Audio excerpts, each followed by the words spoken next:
Martin Tremblay Meubles est fier d'offrir aux invités du podcast Charlevoix un environnement confortable et enveloppant, propice à la confidence. Bonne émission.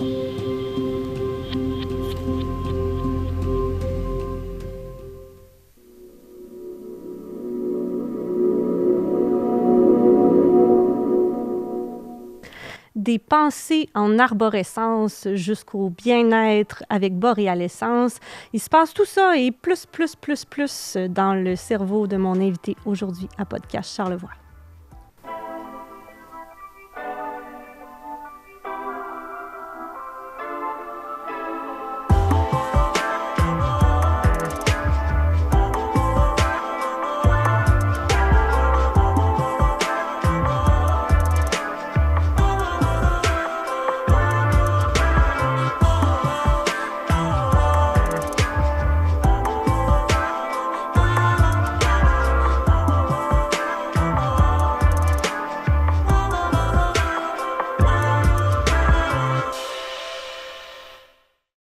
C'est presque une petite charade aujourd'hui, mon introduction pour le podcast. Je ne sais pas si les gens à la maison sont en train d'essayer de jouer, à deviner avec les indices qui est assis avec moi sur le divan. Je pense que si on la connaît, il y avait les bons points pour le trouver.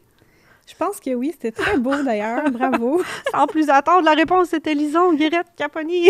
Oui, bonjour Camille. Allô Lison, ça va bien? Ben oui, toi aussi? Oui, vraiment. Merci d'être avec nous aujourd'hui. Ben merci pour l'invitation, c'est super gentil d'avoir pensé à moi. Ben honnêtement, j'ai pensé à toi l'an dernier dans la première saison de Podcast Charlevoix. Je me disais, ça serait le fun de jaser de plein de sujets avec Lison. Il me semble qu'elle a un beau bagage dans tellement de domaines, mais vous n'étiez pas dans le coin l'an dernier.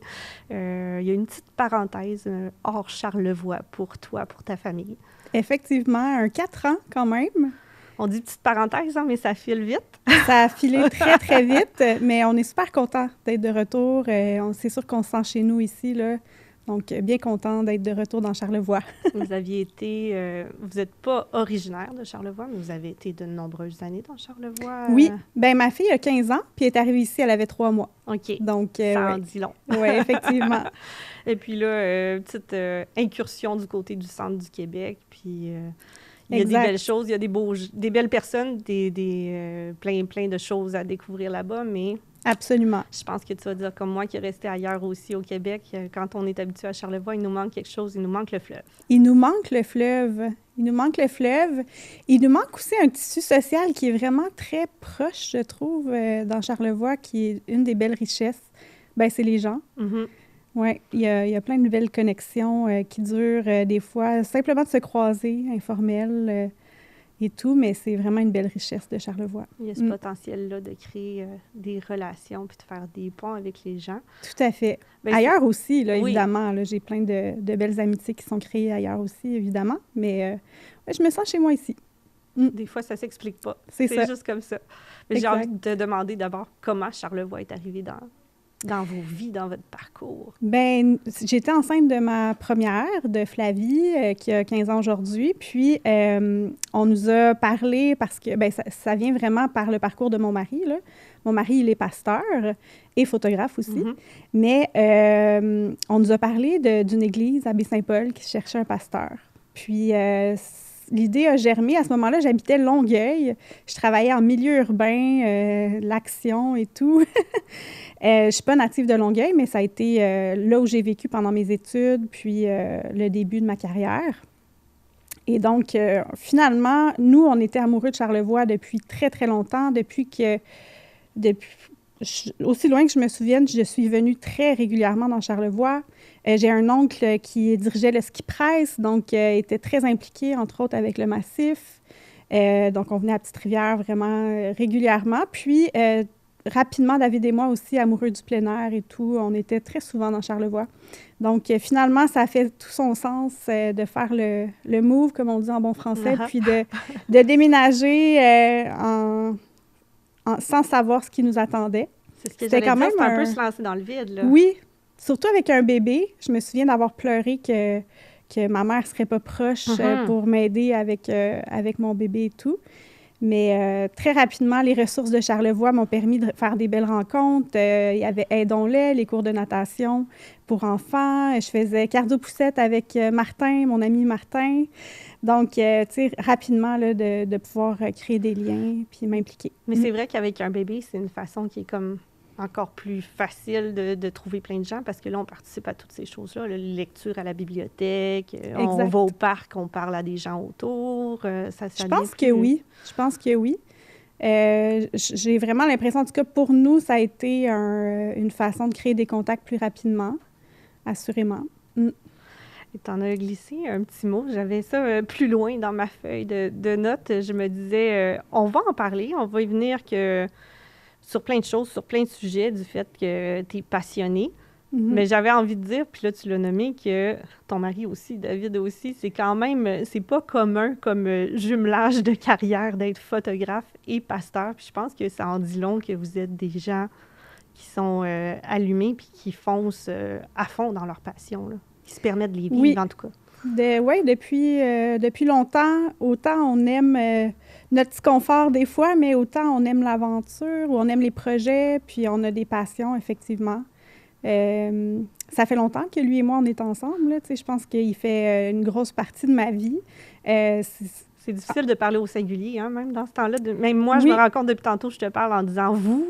Votre vie, votre chemin, puis on est super différents, mais on est très complémentaires. C'est mon meilleur ami depuis que j'ai 15 ans. Donc, on s'est mariés, j'avais 19 ans. Puis, ça fait 22 ans maintenant qu'on est mariés. Fait que c'est sûr que c'est un morceau important. Mais on est ultra différents, mais en même temps, le côté multipassionné, on a certainement ça en commun. Vous avez réussi à garder à travers le temps, cette belle relation-là. Parce que là, je comprends la dynamique de laquelle tu me parles, parce que là, ça fait drôle à dire, parce que dans mon cas, c'est mon ex, fait que là, on peut dire que ça n'a pas marché, mais moi, mon ancien amoureux avec qui j'ai eu mes enfants, puis avec qui j'ai fait ma vie, j'ai commencé avec lui à 15 ans aussi, puis on a fait quand même 17 ans ensemble, presque. Wow. Fait que je comprends ce chemin-là, que j'ai envie de dire, c'est grandir ensemble. Oui, absolument, c'est évoluer ensemble. D'un certain point, là. Tout à fait. Bien, c'est mon meilleur ami, mais oui. Puis dans la famille, ça devient que pour nos parents, c'est un deuxième enfant. On est tellement ensemble depuis longtemps dans ce temps-là. Effectivement. Créer cette chimie-là qui fait que la vie est comme indissociable, même si vous avez chacun vos personnalités puis vos centres d'intérêt. Oui, absolument. Et puis, là, on en a glissé un mot par le côté d'être pasteur, mais il y a cet aspect-là quand même dans votre vie qui est la foi. Oui. J'ai envie de dire que si vous êtes connus aussi jeunes puis que les deux, vous êtes là-dedans, ça doit venir de la famille. Entre autres, ça doit être ancré dans l'éducation que vous avez découvert. En fait, moi, j'ai pas été élevée dans une famille chrétienne ou quoi que ce soit. J'étais dans une famille catholique non pratiquante. Mais d'aussi loin que je me souvienne, moi, les questions existentielles sont venues très, très tôt. Un côté philosophe de l'enfance. Oui. J'aimais beaucoup parler de Jésus avec ma grand-maman. Elle en parlait avec passion, avec amour, comme étant quelqu'un d'extraordinaire. J'avais 9 ans, j'allais en vélo à l'église catholique de mon quartier. Là, moi, je viens proche de Saint-Hilaire, là, à Tobin Park. Oui. Donc, j'allais là en vélo à la messe le dimanche matin parce que j'étais curieuse.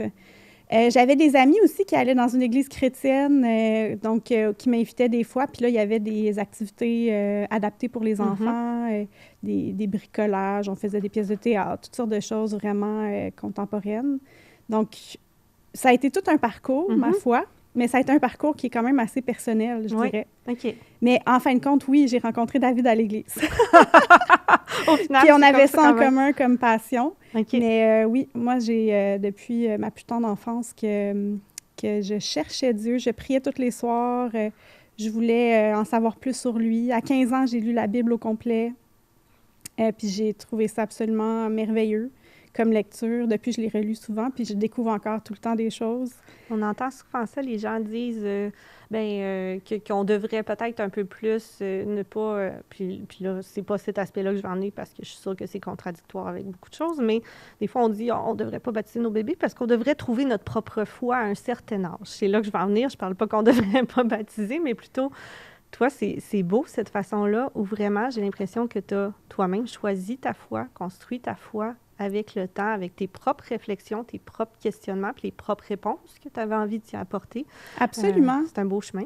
Puis en demandant à Dieu de me guider, en cherchant vraiment, c'est ça, une espèce de foi authentique, sincère, loin aussi du religieux, de ce qui est comme... Pour moi, religieux, je dirais, parce que ça peut avoir différentes connotations, mais pour moi, religieux, c'est peut-être des fois faire des trucs par habitude, sans sincérité, juste parce que c'est comme ça qu'il faut les faire. Mm-hmm. Donc, une petite parenthèse un peu drôle, c'est que pendant longtemps, on n'a pas prié avant les repas chez nous parce que j'avais peur de devenir trop religieuse avec ça.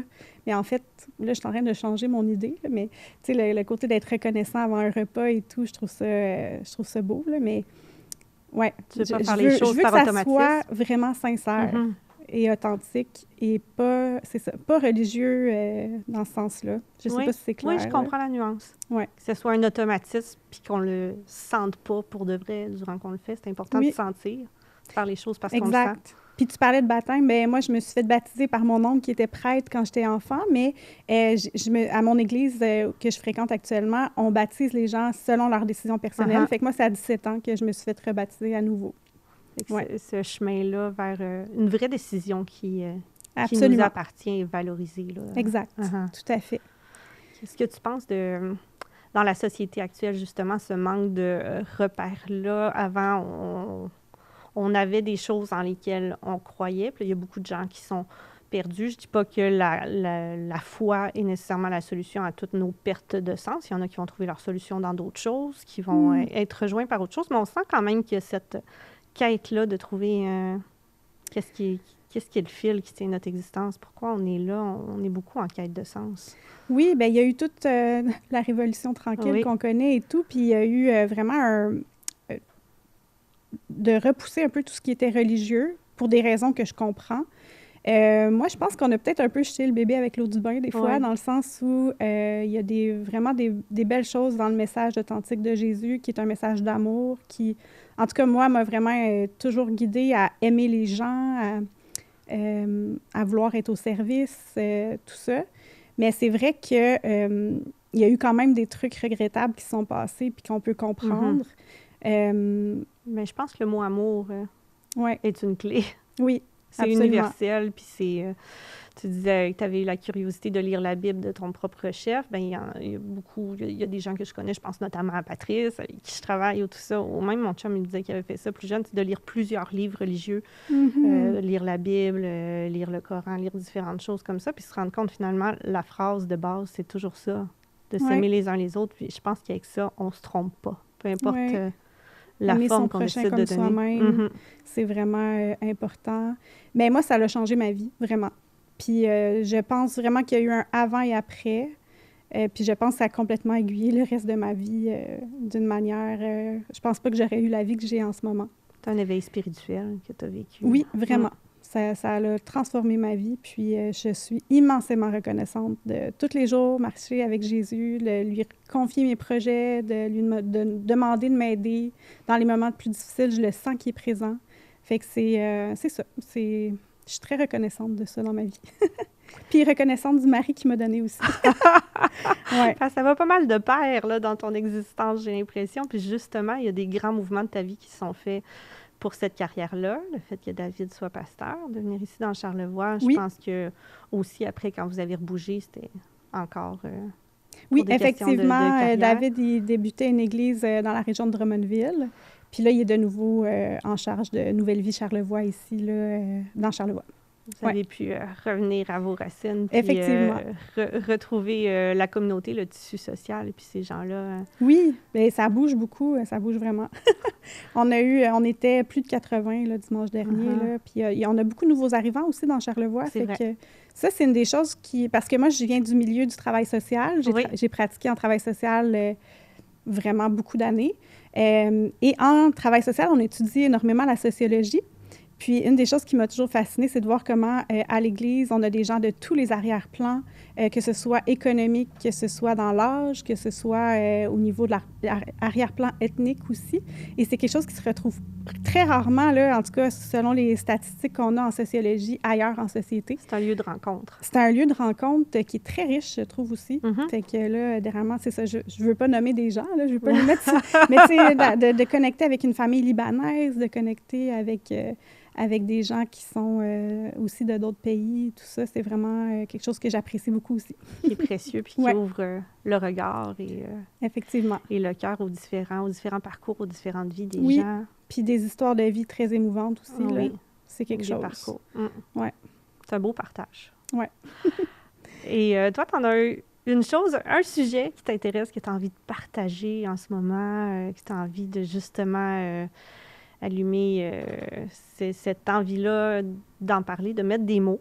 Oui. En ce moment qui occupe un petit peu, si on suit ton fil d'actualité, si on te regarde sur les réseaux, on s'est rendu compte de l'ajout d'un nouveau petit sujet. Oui, ou un gros sujet. Bien, en général, quand je suis passionnée pour quelque chose, ça frôle l'obsession. Et là, on va comprendre que ça va de pair. Ça va de pair parce que depuis, je dirais, un petit peu plus de 3 ans, en tout cas plusieurs années, que je m'intéresse énormément aux neuroatypies, à la neurocomplexité, donc à des fonctionnements du cerveau qui sont différents.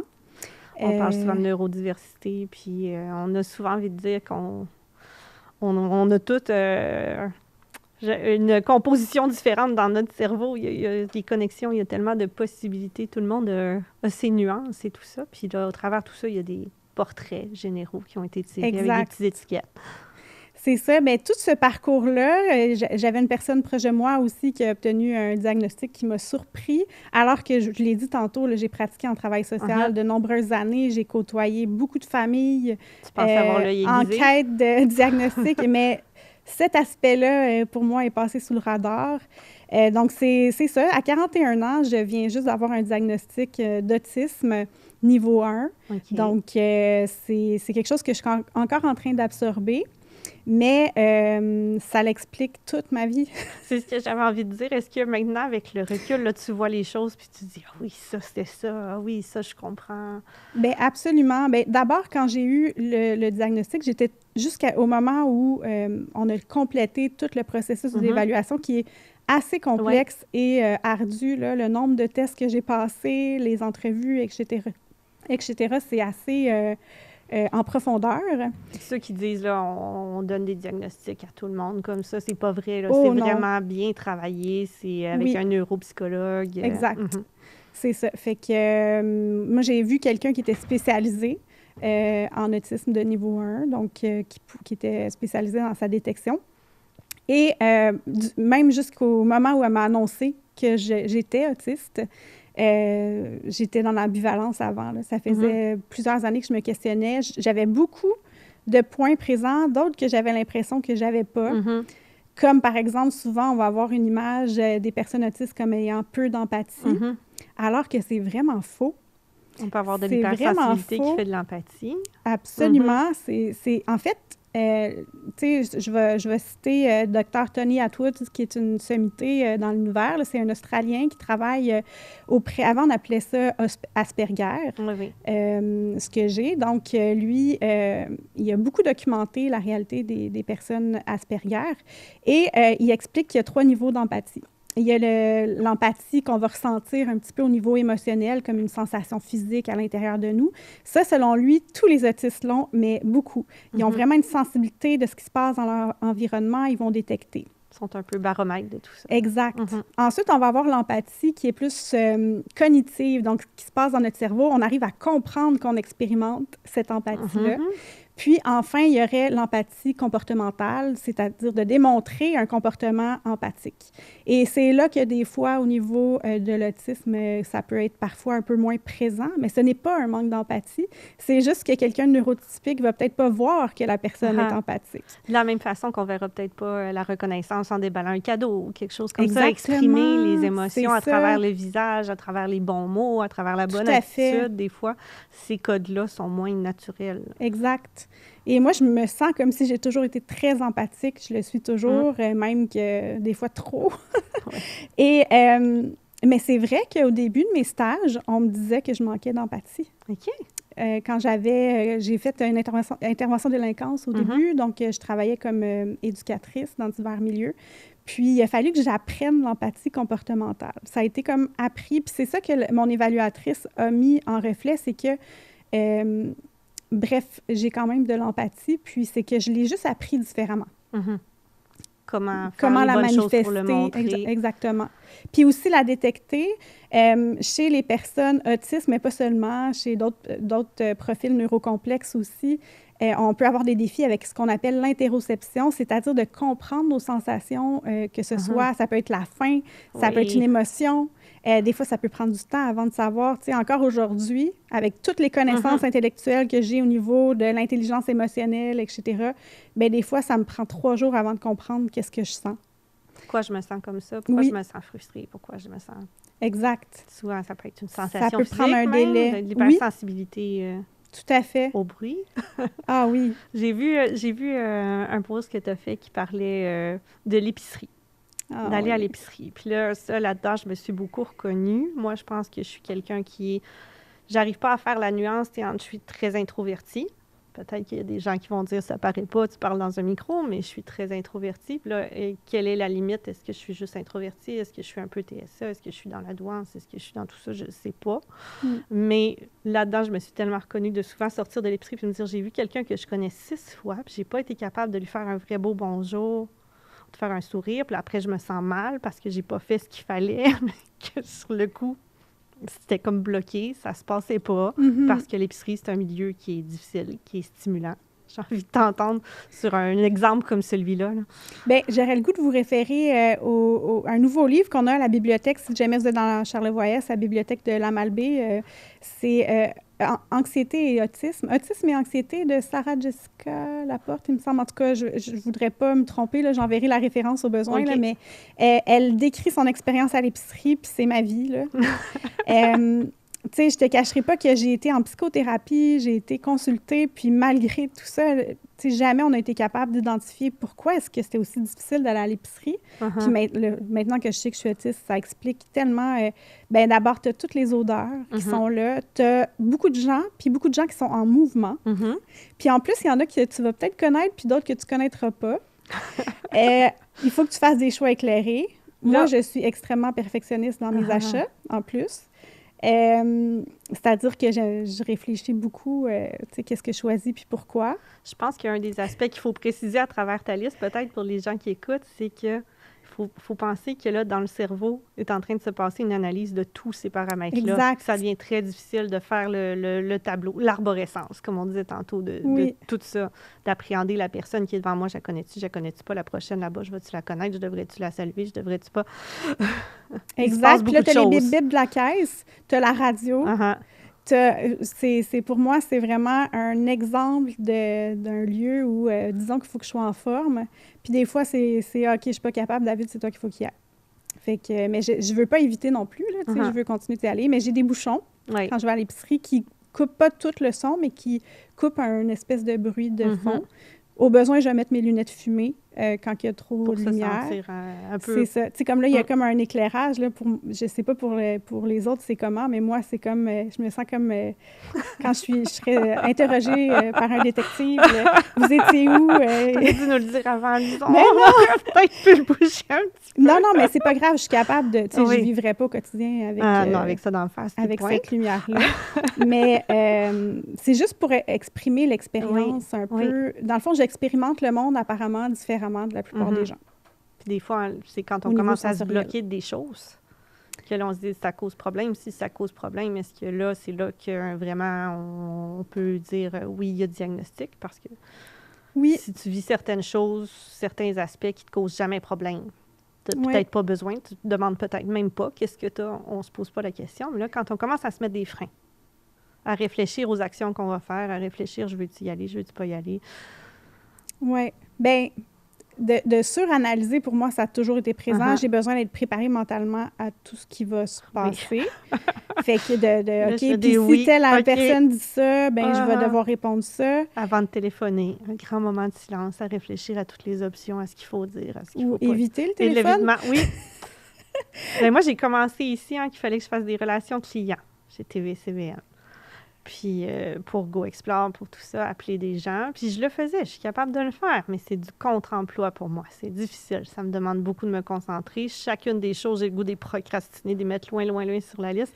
Puis maintenant, Patrice le sait, il n'y a pas une occasion dans toute l'année où je dois parler au téléphone ici, à peu près. Ça fait pas Wow. partie de mes tâches. Appeler quelqu'un, non. Ah non, c'est très difficile pour beaucoup de personnes neurocomplexes, le téléphone, parce qu'il y a beaucoup d'indices et d'éléments qu'on n'a pas au téléphone. Mhm. Fait que plusieurs vont préférer, mais ça va dépendre des personnes, là, mais il y en a qui vont préférer le téléphone aussi, là. Faut pas mettre des catégories. Puis là, je parle de mon expérience d'autisme. Ça, je trouve ça toujours important de le souligner.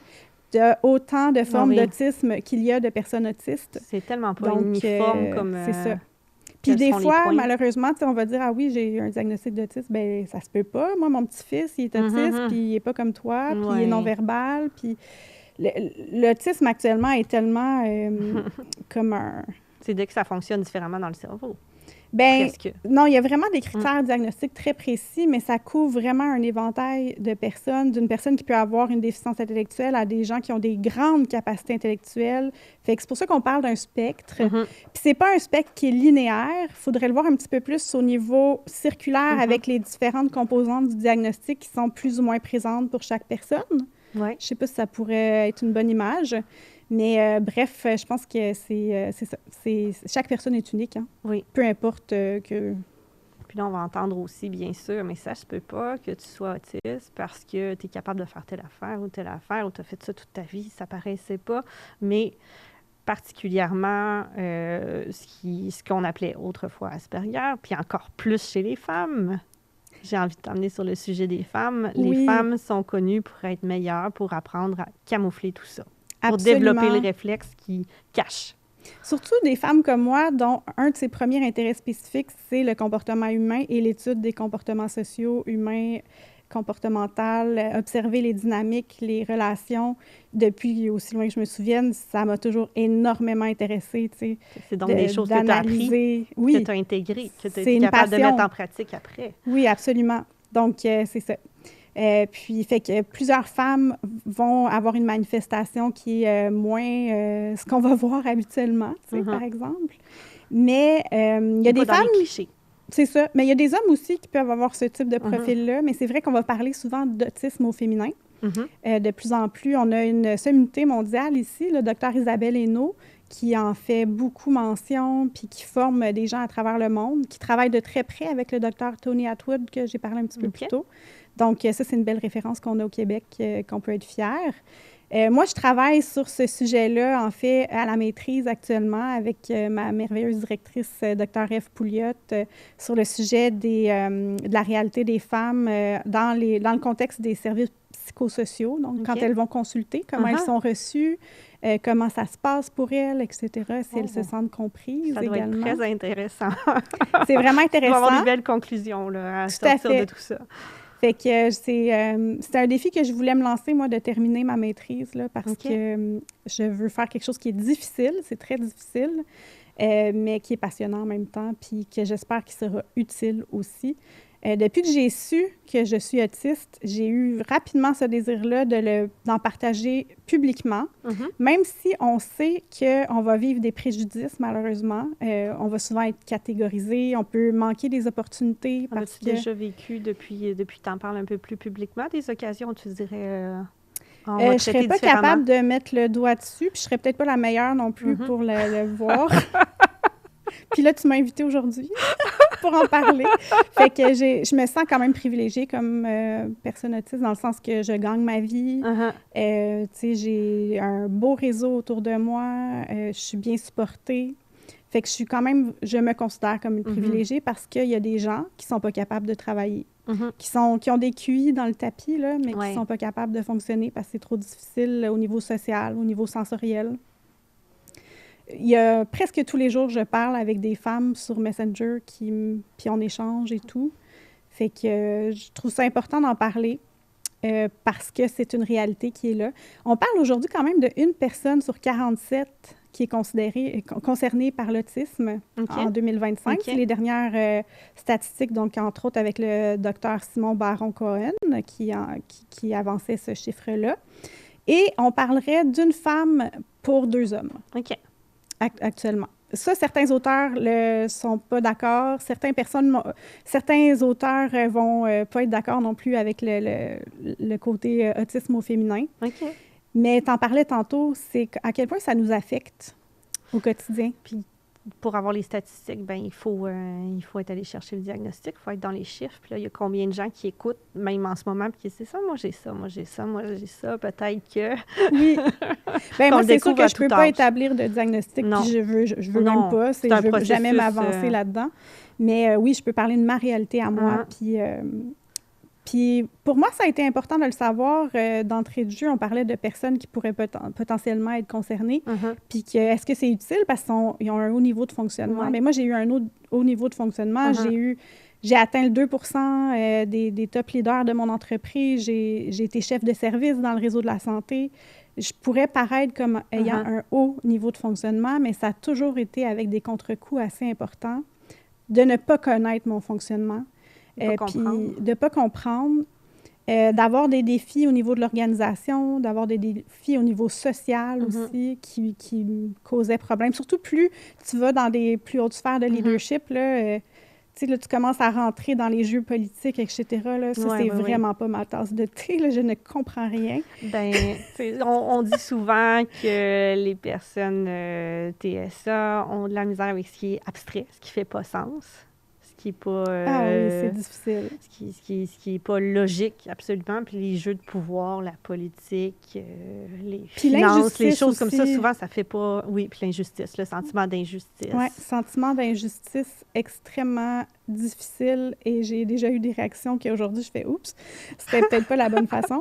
Mais oui, le sentiment d'injustice qui fait pas sens... effectivement, ça a un coût. C'est trop abstrait, ces relations humaines-là qui deviennent peut-être plus fausses, plus on monte. Là. Oui, c'est ça, effectivement. Beaucoup de misère aussi avec le fait de juger les gens, tu sais, d'être dans des milieux de travail où tout le monde parle l'un contre l'autre et tout ça. Je peux pas vivre ça, c'est pas possible là, pour moi. Là. Ça te correspond pas. Non, ça me correspond pas dans mes valeurs. Je ne comprends pas qu'on fasse ça. En tout cas, bref. Et puis, tu as décidé non seulement d'en parler, mais aussi d'offrir des services. Oui, depuis peu, je fais de la clinique le vendredi à l'heure actuelle, depuis quelques semaines. Donc, tout nouveau. Oui, sous l'égide du compte La Force Atypique. Parce que moi, j'ai envie que les gens qui viennent me consulter découvrent les forces qui viennent avec les défis, pas sous-estimer les défis, puis même les handicaps. Parce que quand tu as un diagnostic, c'est que tu as un handicap. Moi, à l'université, là, j'ai un accompagnement au service pour les élèves en situation de handicap. OK. Ça, c'est quelque chose, à 41 ans, d'admettre ça. Donc, il ne faut pas sous-estimer les défis, je pense, mais il faut cultiver les forces extraordinaires qui viennent avec, qui sont uniques, plein de profils avec vraiment des belles forces. Donc, j'avais à cœur de renouer aussi avec... je suis plus membre de mon ordre, là, donc je ne peux pas dire le travail social, mais je suis intervenante psychosociale actuellement. Là. Mais ça ne sort pas de nulle part. On le sent que tu as aussi un bagage là-dedans, puis que... Oui. Par ta formation, on peut aller vers toi puis savoir que... Par ma formation, mon expérience de vie, ma formation continue, le fait que c'est une de mes passions... Donc, Puis c'est toujours vraiment une joie et un plaisir de découvrir des individus. Moi, je trouve ça absolument fantastique, là. Je suis vraiment privilégiée de pouvoir faire ça. Je suis capable de le faire une journée semaine pour l'instant, puis c'est parfait comme ça. Tu gardes ça dans ta mesure. C'est via Zoom aussi. OK. Donc, ça, pour beaucoup de personnes neurocomplexes vont préférer aussi ce médium-là. Moi, je le préfère également, donc voilà. C'est facilitant. Oui. Et, tu viens de dire c'est une de tes passions. Puis justement, moi, je me dis, même si tu n'avais pas de formation à la base, ce qui n'est pas le cas, mais si tu n'en avais pas eu, avec comment tu plonges dans tes passions, j'aurais pas eu de doute que tu étais capable de te former toi-même très rapidement. Puis ça, c'est justement un point qui est très connu de la neurodiversité, des profils atypiques, c'est avoir des intérêts spécifiques très pointus, de les pousser au maximum. Absolument. J'en ai quelques-uns. Je pense que c'est un vecteur dans ta vie de plonger dans des passions comme ça. Oui, absolument.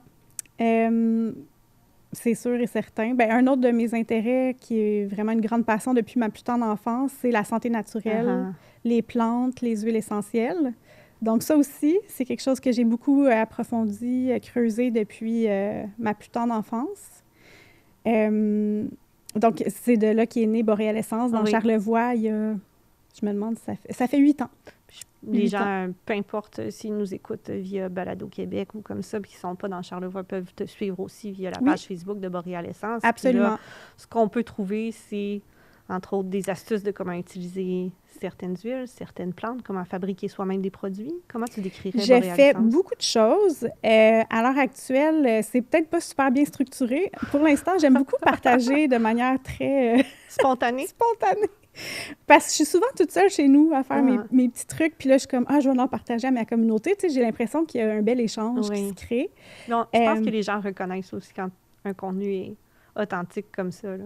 Oui, c'est ça. Il n'y a pas quelque une chose de marketing planifié avec un calendrier pour qui dit telle date, c'est la date de mettre telle chose. Puis, oui, tout à fait. On fait une story là-dessus parce qu'il faut aujourd'hui, pas parce qu'on le sentait, pas parce qu'on avait du contenu. Ah non, c'est senti. Ça fait 8 ans que c'est senti, ça, c'est sûr et certain. Puis là, ces temps-ci, je fais beaucoup de saponification à froid, donc des savons. Puis là, je m'amuse avec les ingrédients qu'on trouve autour de nous. Mais Boreal Essence, c'est des formations parce qu'au fil des années, maintenant, je suis enseignante en aromathérapie. Je suis affiliée avec The Institute of Aromatic Studies. Moi, j'offre la formation en français, donc avec ma mentor Jade Schutz, qui est tellement... Ça, c'est un cadeau incroyable de pouvoir faire équipe avec cette femme-là, qui a été 2 fois la directrice de la NAHA. Bref, c'est l'association des aromathérapeutes la plus connue au monde, en fait. Fait que je suis parmi ces instructeurs internationaux de partout dans le monde. Fait que là, moi, j'offre une certification d'aromathérapie avec elle. J'ai une formation que j'offre aussi en fabrication de cosmétiques. Je vends les huiles essentielles d'Otera aussi. Ça fait 8 ans que je les aime d'amour. Oui, puis tu parlais tantôt d'aller à fond dans certaines passions, mais dans certaines idées. Je pense que tu l'as poussé beaucoup avec d'Otera. Tu as eu un beau momentum, je dirais. Vraiment. Bien, vraiment. J'ai été privilégiée. Bien, aussi parce que j'ai travaillé avec beaucoup des femmes, quelques hommes aussi, mais vraiment merveilleux.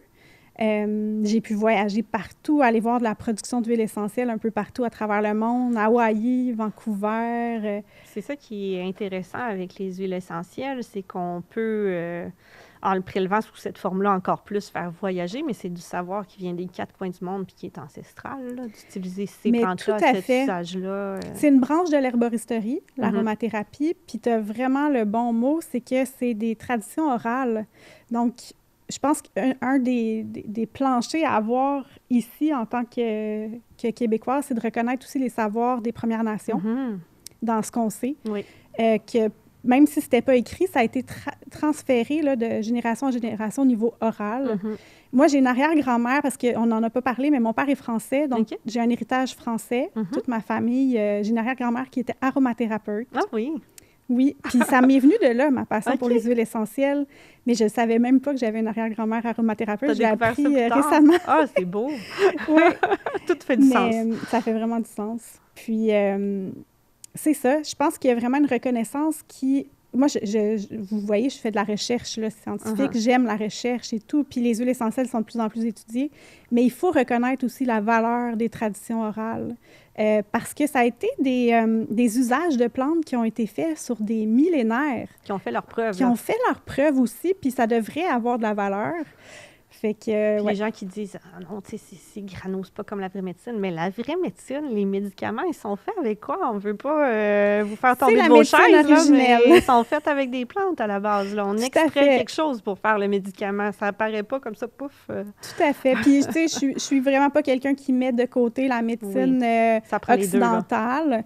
On en a eu recours dans notre famille dernièrement, puis c'était nécessaire.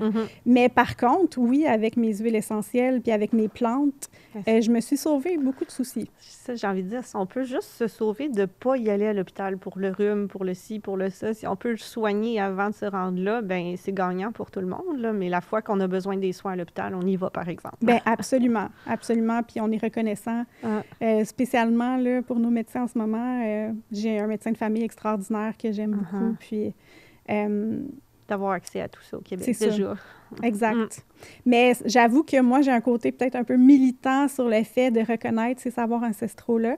Puis on a parlé de ma foi. Moi, chaque fois que je vais chercher du plantain majeur dans mon jardin ou que je distille aussi un peu d'huile essentielle, pas pour en vendre parce que je produis des petites quantités, mais j'aime beaucoup en distiller.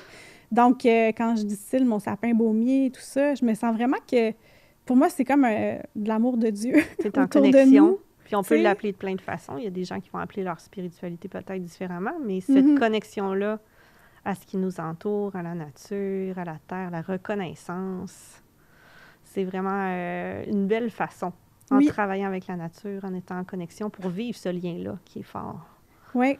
Qui fait qu'on se sent lié, on est dans un tout. Là. Absolument. C'est vraiment quelque chose qui est précieux. Puis des fois, je côtoie beaucoup de personnes, tu sais, je donne des conférences, des ateliers un peu partout, puis les gens se sentent un peu comme « mais par où je commence? Comment je peux apprendre? » Puis j'aime souvent dire que, bien écoute, quand tu as cuisiné avec ton basilic, là, puis quand tu as marché en forêt, puis tu as senti le tuyau occidental, puis l'épinette noire, etc., tu les connais déjà. Tu les as côtoyés, tu les connais, puis les gens sont souvent surpris de comment c'est facile de les adopter, finalement, dans leur vie, là, parce qu'il y a un côté, je ne sais pas si le bon mot, c'est instinctif, mais il y a un côté que, finalement, on les connaît sans le savoir, puis ils nous font déjà tellement de bien.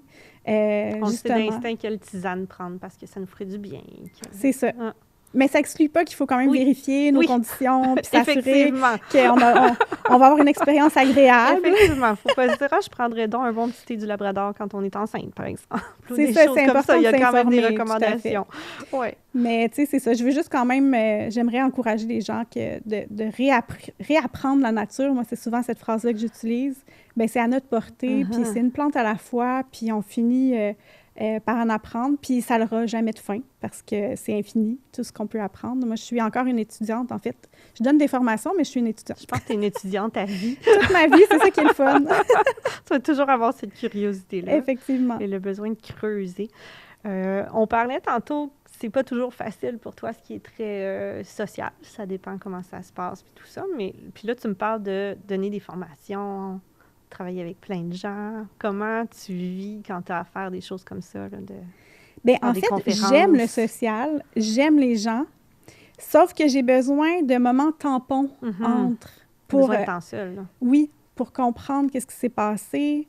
Mais je pense que c'est un petit peu moins difficile maintenant que, depuis que je sais que je suis autiste, je me mets moins de pression que je savais pas que je me mettais, en fait. C'était complètement inconscient.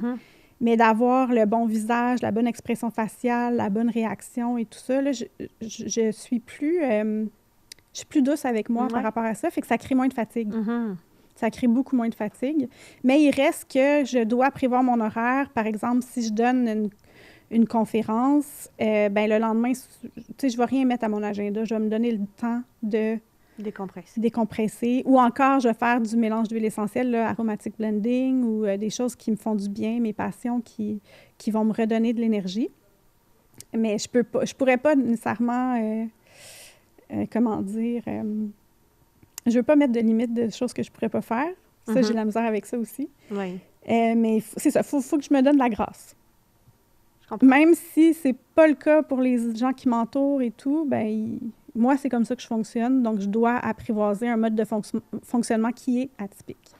Puis, dans ces situations-là où tu vis quelque chose, où tu t'es mis trop de pression, par exemple, qu'est-ce qui se passe? Ou à l'épicerie, si tu y vas quand c'est un mauvais moment, qu'est-ce qui se passe? C'est quoi c'est en anxiété que ça ressort? Bien, on appelle ça de la surcharge. Oui, ça va ressortir que tout va se mettre à me déranger.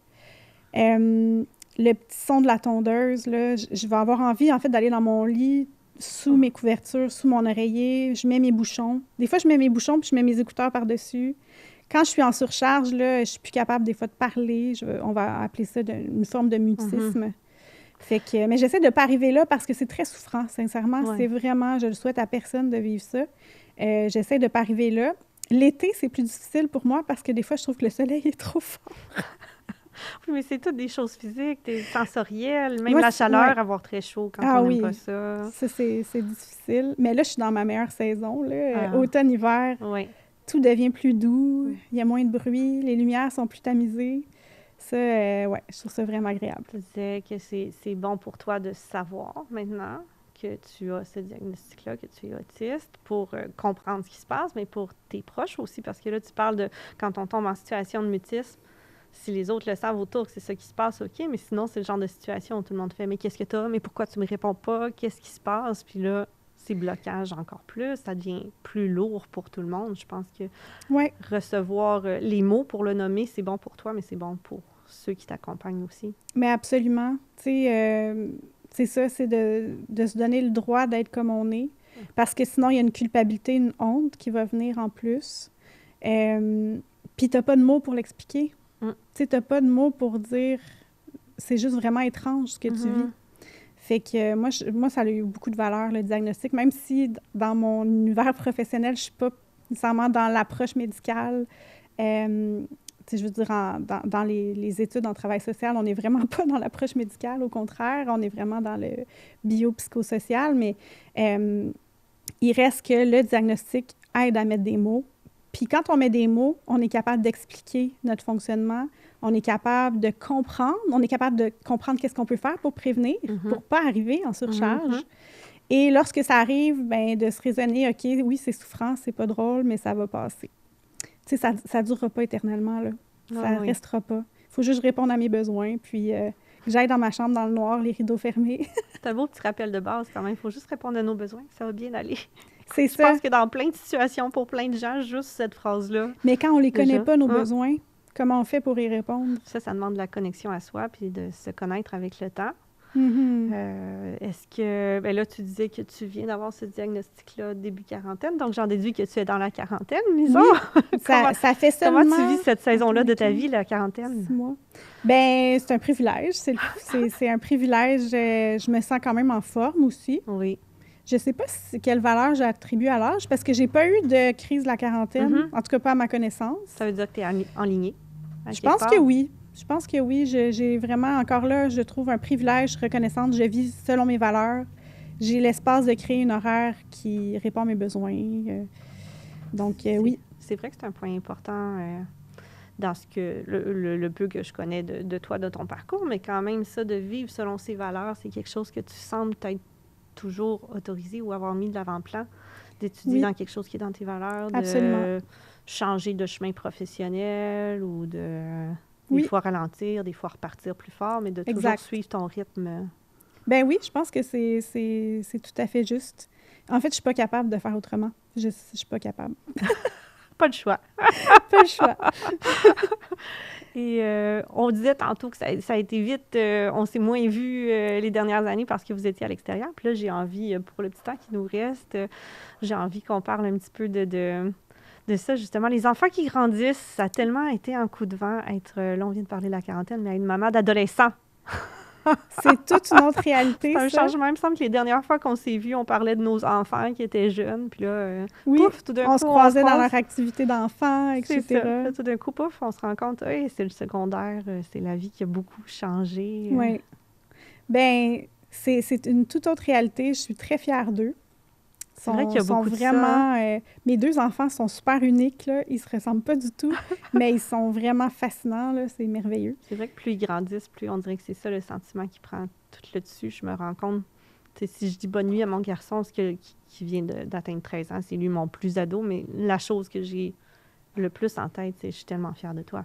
De voir devenir un humain à part entière, de voir une personnalité se développer, de voir une identité. C'est beau de les voir grandir. Oui, absolument. C'est vraiment beau. Je trouve qu'ils sont dans un beau milieu aussi. Je suis bien reconnaissante de ça.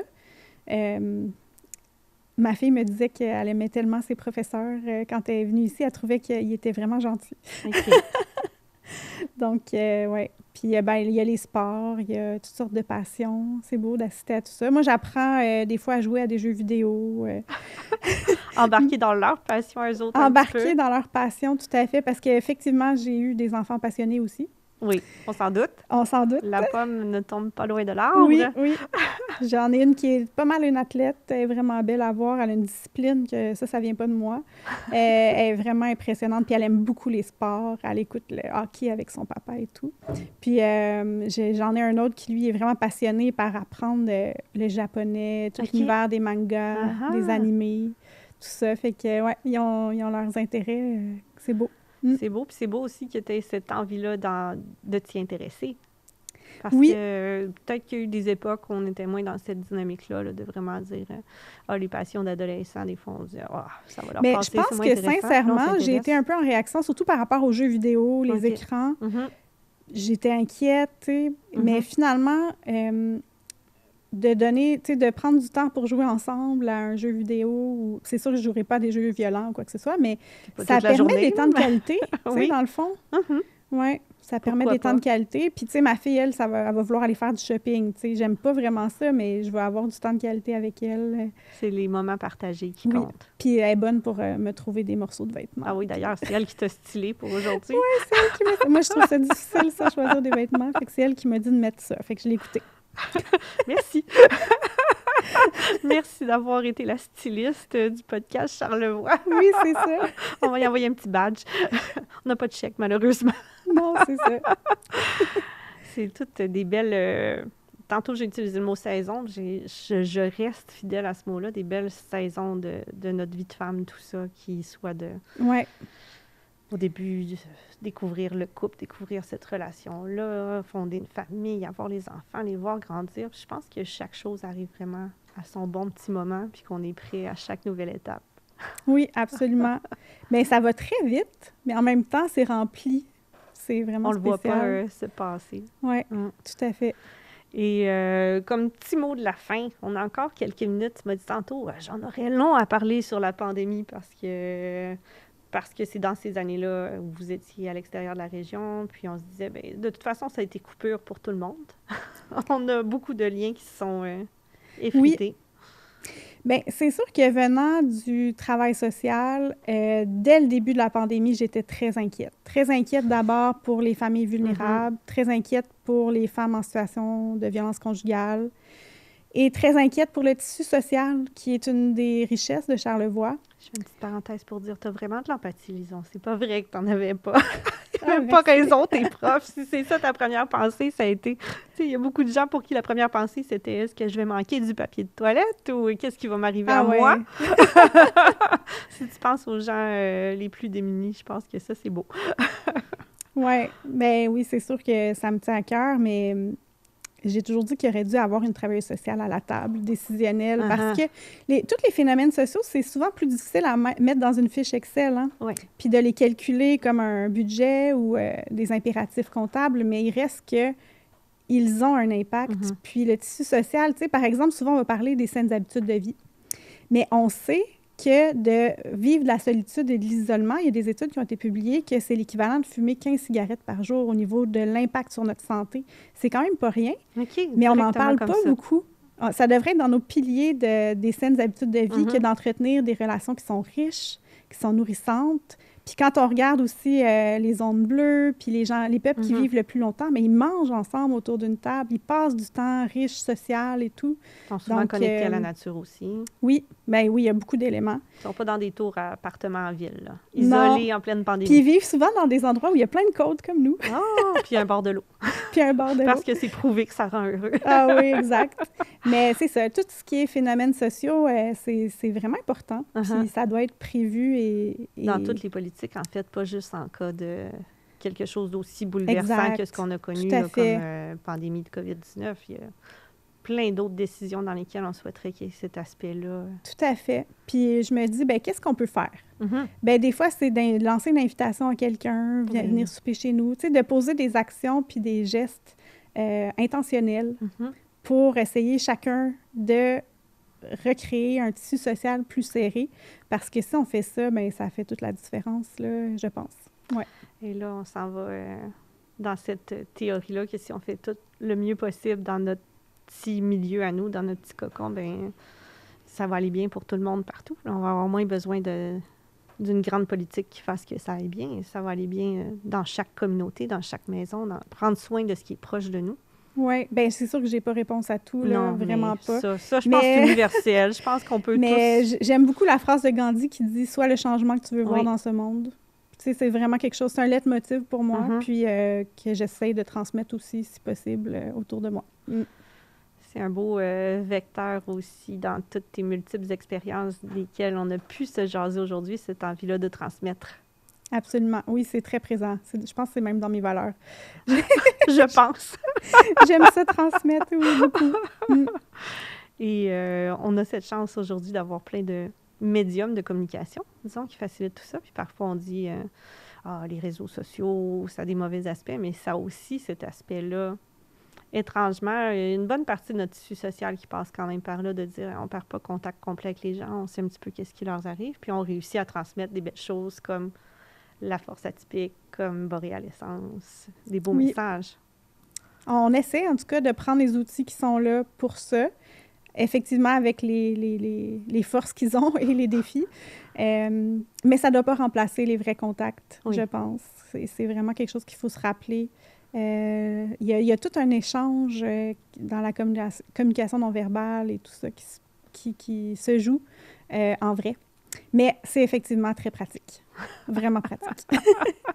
Et là, je trouve ça savoureux d'avoir quelqu'un qui arrive et qui dit j'ai mon petit papier qui le dit, je suis autiste. Et il y a tout un truc qui se passe dans le langage non verbal. Tu viens de casser tous les clichés possibles qu'on a déjà entendus en disant ben ils peuvent pas déchiffrer le non verbal, les attitudes, les gens qui sont sous le spectre de l'autisme. C'est vrai. Mais ça va dépendre si on a l'intérêt de le faire ou pas. Mais je trouve que c'est magnifique que tu nous forces à briser aussi les préjugés en toutes choses.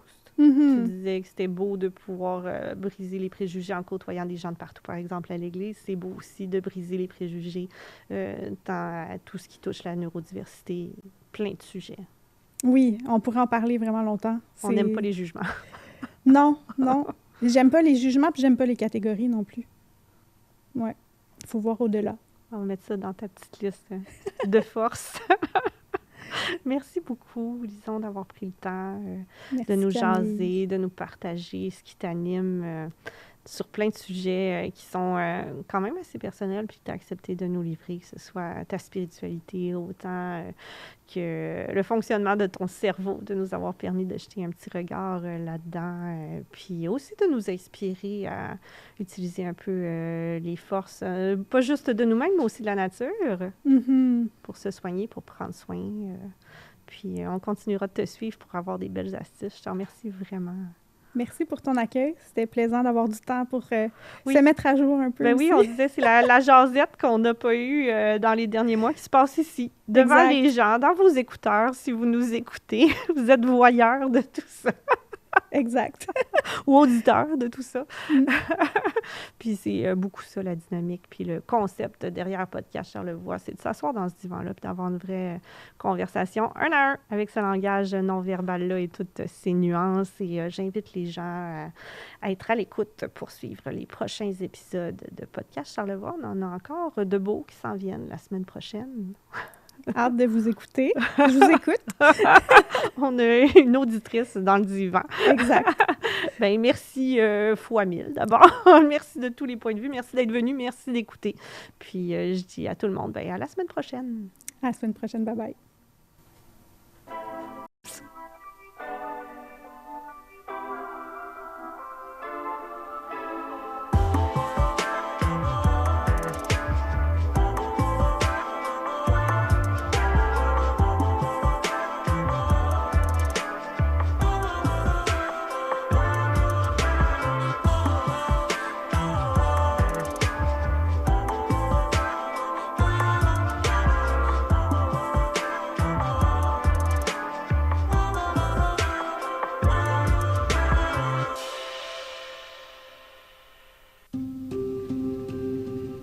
Martin Tremblay-Meubles est fier d'offrir aux invités du podcast Charlevoix un environnement confortable et enveloppant, propice à la confidence.